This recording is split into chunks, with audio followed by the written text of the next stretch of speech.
sais pas quoi faire de ma vie. 24 ans et toujours pas de diplôme. En vrai, je pense que j'aime pas l'école.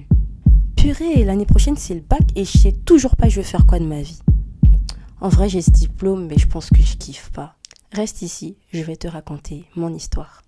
Salut les filles, salut les garçons, j'espère que vous allez bien et que votre journée s'est bien passée jusqu'ici. Comme vous l'avez vu à l'intro, on va parler aujourd'hui orientation scolaire, comme je l'avais dit dans la précédente vidéo. Alors, chose promise, chose due, on va parler de ça aujourd'hui.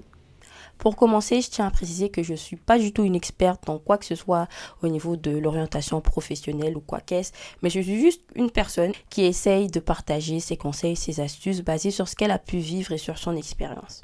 Alors pour commencer, on va repartir à la genèse de tout cela. Alors on va repartir jusqu'en terminale, voilà, on va pas aller plus loin. Une année assez décisive quand même dans un parcours scolaire parce que c'est à partir de là que tout se joue, vraiment littéralement tout. Ma terminale, moi j'ai eu une terminale générale avec des spécialités SVT, physique, chimie avec option maths complémentaire. Autant vous dire que j'étais véritablement très axé scientifique et je sais pas pourquoi, mais j'ai envie de dire un peu naturellement, on m'a tout de suite orienté vers des études un peu plus médicales, médecine, même si c'est vrai que personne m'a forcé, hein, j'ai fait mon choix délibérément, mais je pense que c'était un peu des petits signes qu'on m'envoyait inconsciemment de me dire bah tu devrais faire quelque chose un peu plus en rapport avec la médecine, etc. Donc bah naturellement j'ai écouté. Après c'est vrai, il faut savoir que moi je voulais faire de la médecine, mais pas non plus tout ce qui va être lié au son, etc. C'est pas quelque chose, mais alors pas du tout quelque chose qui me parlait, mais j'avais toujours ce côté soin de l'être humain.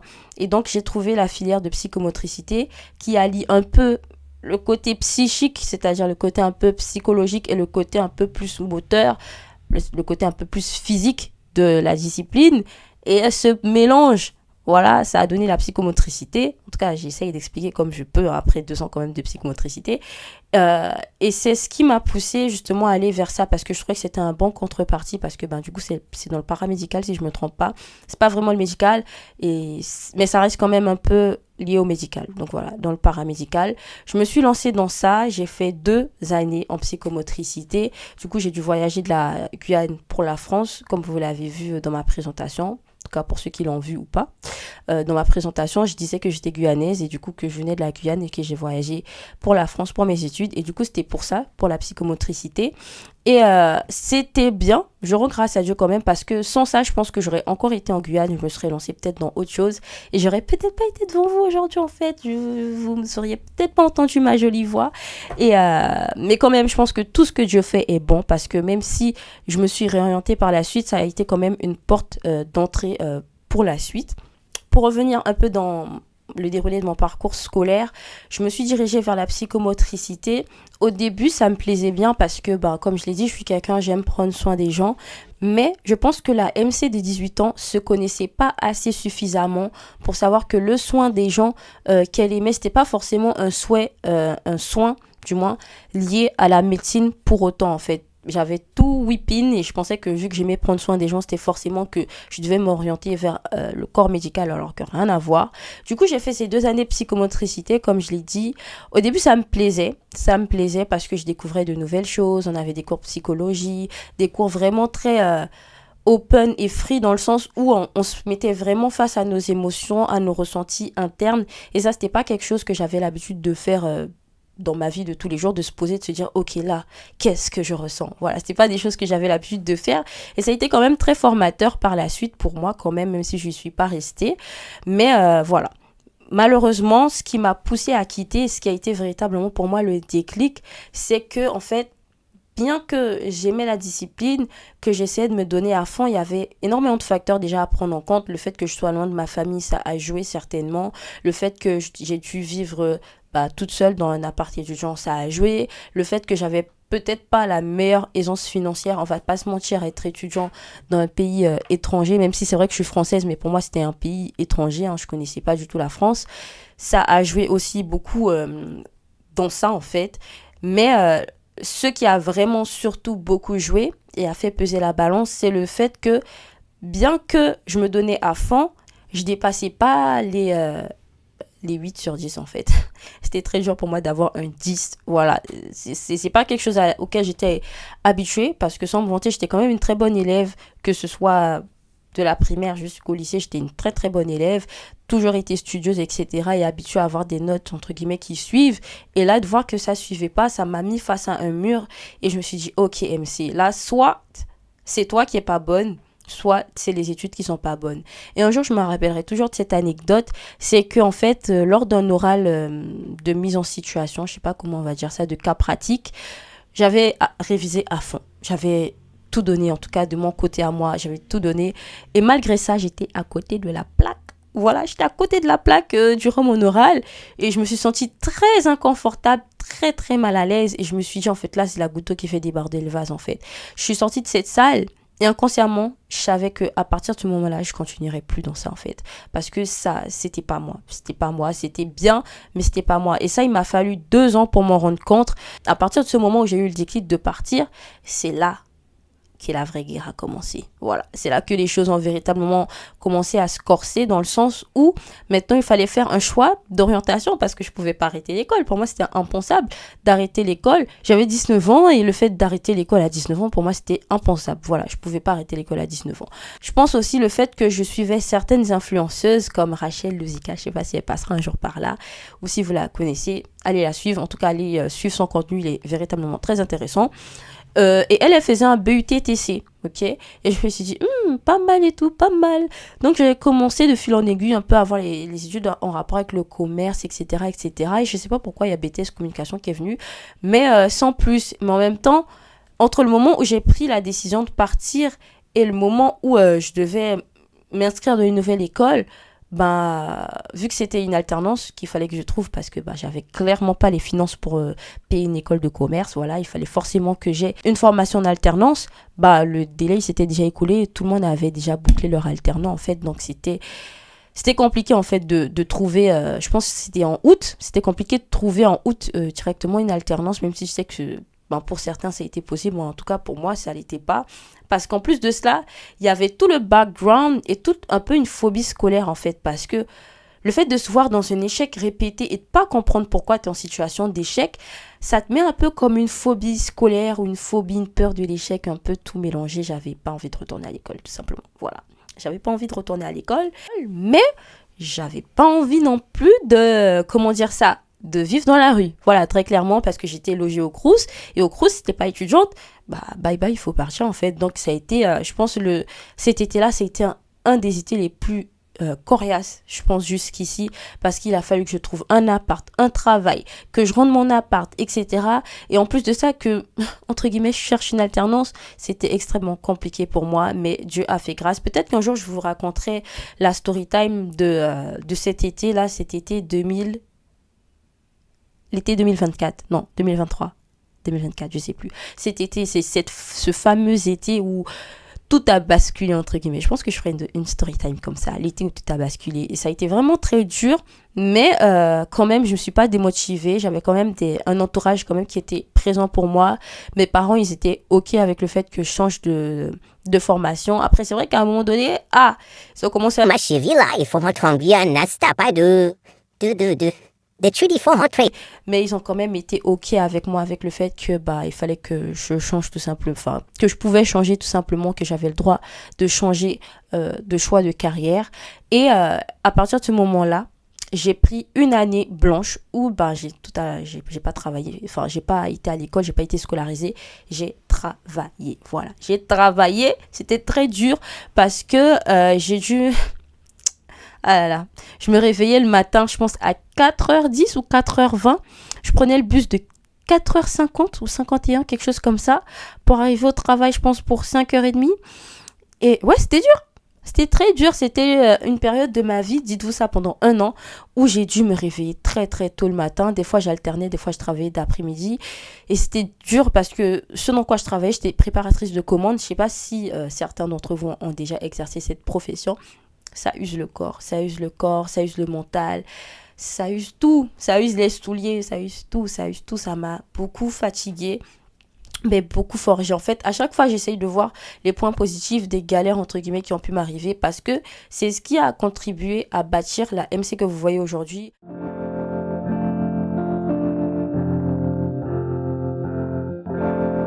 Que veux-tu faire de ta vie?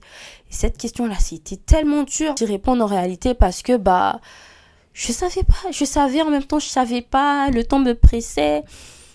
Tout me pressait et je savais pas. Je savais pas quoi faire comme choix et à chaque fois qu'on me demandait, je disais, je sais pas. Et à chaque fois on me disait, mais comment c'est possible que tu saches pas? Tu sais faire plein de choses et tout. Mais moi, je savais pas. Je savais tout simplement pas.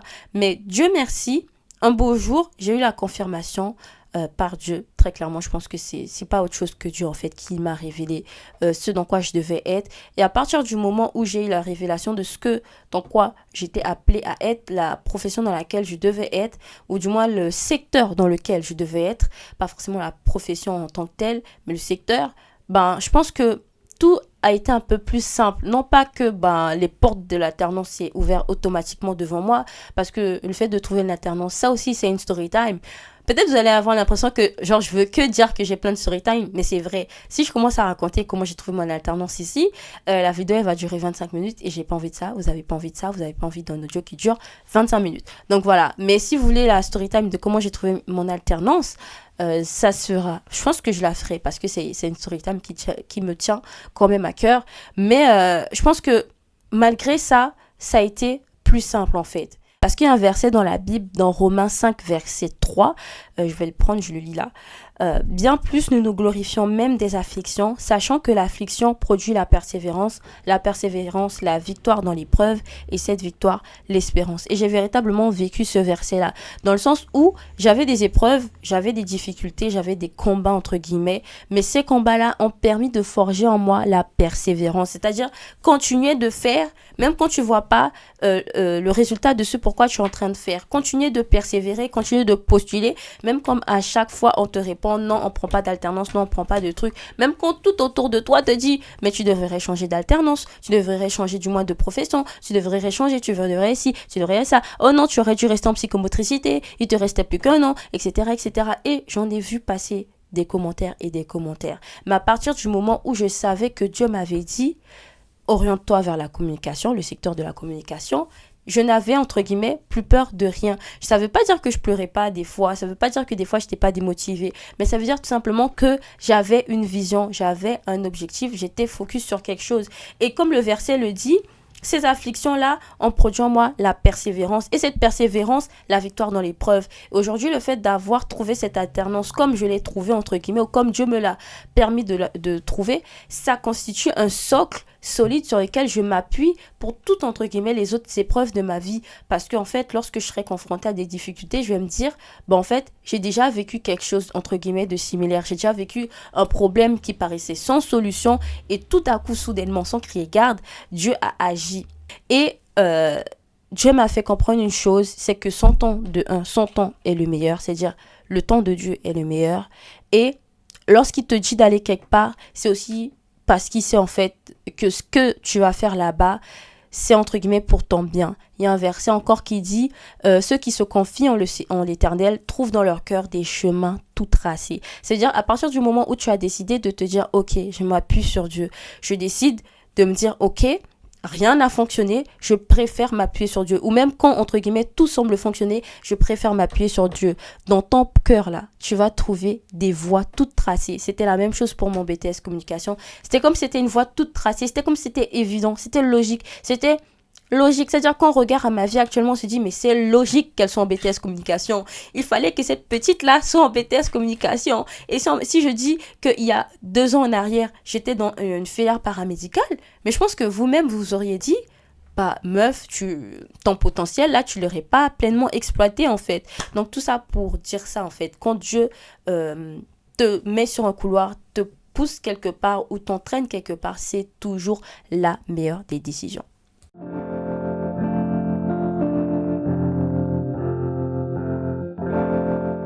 Je tenais quand même à vous donner trois astuces afin de vous permettre un peu de pouvoir réfléchir à cette question d'orientation scolaire, encore une fois, basée sur mon expérience.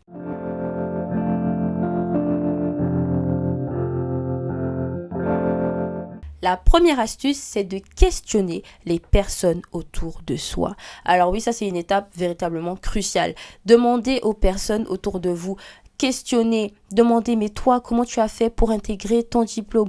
Toi, qu'est-ce que tu fais dans la vie? Toi, comment tu as fait pour trouver ta voie? Est-ce que ton métier te plaît? Et en posant ces questions-là, j'ai fait un constat triste, mais vrai, mais après, encore une fois de plus, je ne juge pas parce que chacun son choix et je ne suis pas la mieux placée pour juger. Mais en 60-70% des cas, les personnes à qui je demandais cela me disaient toujours, bah, je fais ce travail-là, mais en vérité, c'est pas ce qui me passionne, c'est pas ce qui me plaît le plus. Je fais ces études-là, mais en vérité, je suis pas véritablement très, très épanouie, mais je le fais parce qu'il faut le faire, etc. Et je comprends. Après, est-ce que c'est véritablement le meilleur des choix? Je dis pas forcément ça. Peut-être que oui, peut-être que non. D'autres font des métiers pour avoir de l'argent et après, avec cet argent-là, ils font ce qui leur plaise dans la vie. Mais je me suis rendu compte de ça et ça m'a aussi permis de découvrir un large panel de métiers. Et là, on en vient à ma deuxième astuce qui est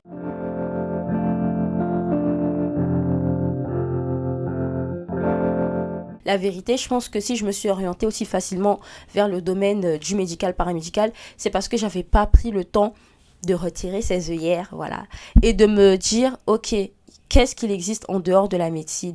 Des fois, on est niché dans un secteur parce qu'on pense qu'il n'y a que ça, alors qu'en réalité, il y a des secteurs un peu plus industriels, il y a des secteurs dans la mode, il y a des secteurs dans l'art, il y a des secteurs dans les médias, il y a des secteurs...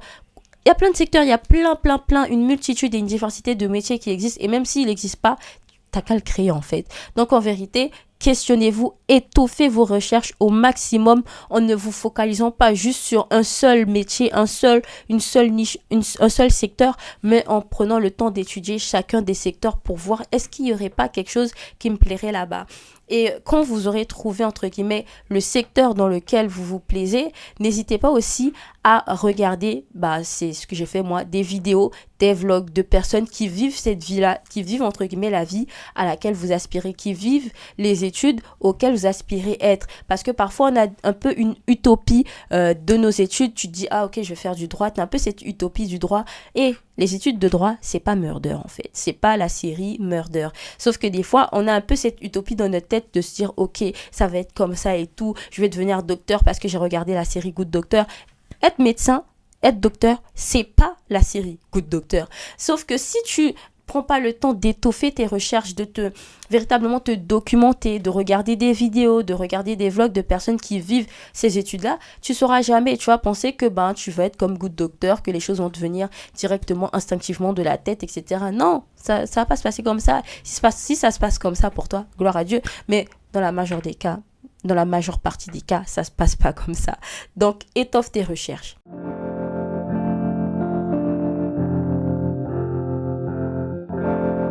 Le troisième conseil que je pourrais te donner, ce serait d'apprendre à te connaître en te mettant en action. Parce qu'en fait, souvent, on me disait, mais MC, qu'est-ce que tu aimes faire naturellement dans la vie? Et moi, je disais, je sais pas. La vérité, je savais pas. Parce que je me mettais pas en action. Parce que j'osais pas, tout simplement, entreprendre, entre guillemets, des choses. Et ça peut être des choses banales. Et là, j'en profite pour faire une petite divergence, une petite bifurcation vers un autre sujet qui est le fait que, des fois, on est à l'église, on sert Dieu à l'église, sauf qu'on minimise ce qu'on fait dans nos églises. Moi, par exemple, je servais au niveau un peu, en soum-soum, des médias. Ça veut dire que des fois, je postais les publications, des fois, je pouvais modifier certaines publications, etc., etc.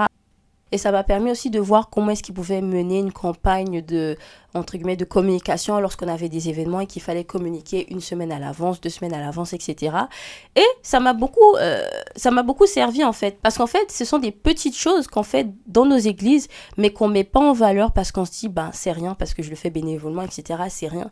Non, guys, c'est pas rien. Moi, j'ai déjà parlé, sans prétention, devant une centaine de personnes avec un micro sur une estrade. Et ça, il n'y a pas beaucoup de personnes qui l'ont fait dans la vie en fait. J'ai déjà eu à organiser des événements avec une équipe. Et ça, c'est pas tout le monde qui le fait dans la vie. Mais tout simplement parce que je l'ai fait dans un cadre, entre guillemets, ecclésiastique, dans le cadre de l'église, on va se dire, c'est rien. Non, c'est faux, c'est pas rien. C'est des compétences, c'est des acquis, c'est des validations, entre guillemets, des acquisitions, du moins, des choses que tu as appris ou apprises à faire et qui sont à valoriser et qui te permettent aussi de connaître un peu plus sur toi. Et je pense que c'est à partir de là, en me mettant en action, entre guillemets, que j'ai commencé à comprendre que, ok, je n'étais pas quelqu'un de l'abstrait. En fait, je suis pas trop quelqu'un qui va être dans l'abstrait, même si c'est un peu contradictoire parce que je crois en Dieu, mais c'est pas la même chose. Dieu, c'est pas l'abstrait, en fait. Dieu, c'est concret. Voilà, c'est concret. Mais c'est pas la même chose. Mais je suis pas quelqu'un qui va beaucoup être dans les... C'est pour ça aussi que je pense que j'aurais pas pu faire psychologie dans les concepts, le concept du complexe de Deep, le concept de ça. En fait, je suis pas trop dans ça, je suis plutôt dans le concret. J'aime faire des choses et voir le résultat. Donc c'est un peu ça. Et c'est en me mettant en action justement que j'ai pu découvrir toutes ces petites qualités en moi, découvrir le monde de l'événementiel, parce que je n'ai pas découvert l'événementiel à l'école, j'ai découvert encore une fois de plus à l'église en organisant des événements et j'ai découvert en fait que ça me plaisait en fait. Ça me plaisait, mais il m'a fallu quand même du temps pour le réaliser. Il m'a fallu du recul, il m'a fallu prendre le temps de voir en fait ça et de réaliser tout ça. Donc, apprends à te connaître en te mettant en action. Apprends à connaître tes forces, apprends à connaître tes faiblesses, apprends à connaître tes points forts, tes défauts, tes qualités, etc., en te mettant en action.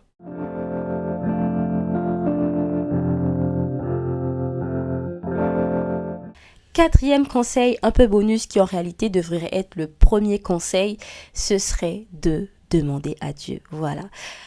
Je sais pas si tu crois en Dieu, je sais pas si tu crois pas en Dieu, mais franchement, moi en tout cas, si je dois donner mon expérience, parce que là je donne mon expérience, c'est Dieu qui m'a orienté, c'est Dieu qui m'a dit, comme je l'ai dit précédemment, quand on s'appuie sur Dieu, on trouve dans nos cœurs des chemins tout tracés. Donc en vérité, avant ces mêmes 3 conseils, ces 3 astuces que je t'ai données, mais d'abord en premier lieu, demande à Dieu. Parce que je crois, je sais, j'ai l'assurance que Dieu répond lorsqu'on lui demande d'un cœur sincère. Il nous répond. Alors demande à Dieu qu'est-ce que tu dois faire dans ta vie, quel parcours scolaire tu dois suivre. Parce qu'en fait, Dieu c'est pas le père fouettard, hein. Dieu, il s'en fout pas de nous. Il veut pas juste qu'on soit là, je en prie Seigneur, Seigneur, sois béni, sois loué. Non. Il se préoccupe de nous en fait, il s'intéresse à nous et c'est une vérité, il s'intéresse aussi à ta sphère professionnelle, il s'intéresse aussi au choix d'études que tu dois faire au même titre qu'à ton appel, au même titre qu'au choix de ton conjoint. Dieu s'intéresse aussi à ton choix d'études. Donc ce serait un peu ça que je pourrais dire pour le mot de la fin. Du coup, on arrive sur la fin de cette vidéo. J'espère que ça vous aura plu, que ça aura parlé à quelqu'un, ça aura pu répondre aux questions que peut-être se posait une personne qui est sur le point de se réorienter ou même de s'orienter dans une voie professionnelle. Parce que ce serait quand même dommage de passer à côté de quelque chose, de passer à côté d'une profession, de passer à côté de quelque chose qu'on va faire quand même tous les jours de sa vie, tous les jours pendant un bon moment de sa vie quand même et de pas s'y plaire en fait finalement. Donc si cette vidéo t'a plu, n'hésite pas à me le dire en commentaire, à mettre un like, un partage, un commentaire, à me dire dans les commentaires si vous voulez avoir toutes mes story time parce que j'en ai quand même un peu et j'aime beaucoup aussi les story time, j'aime beaucoup le format story time, donc n'hésitez pas à me le dire. Pour ceux qui sont sur YouTube, à me dire en commentaire si vous voulez les updates de mes story time ou du moins mes story time. Donc voilà, c'est tout pour aujourd'hui et je vous dis bisous bisous.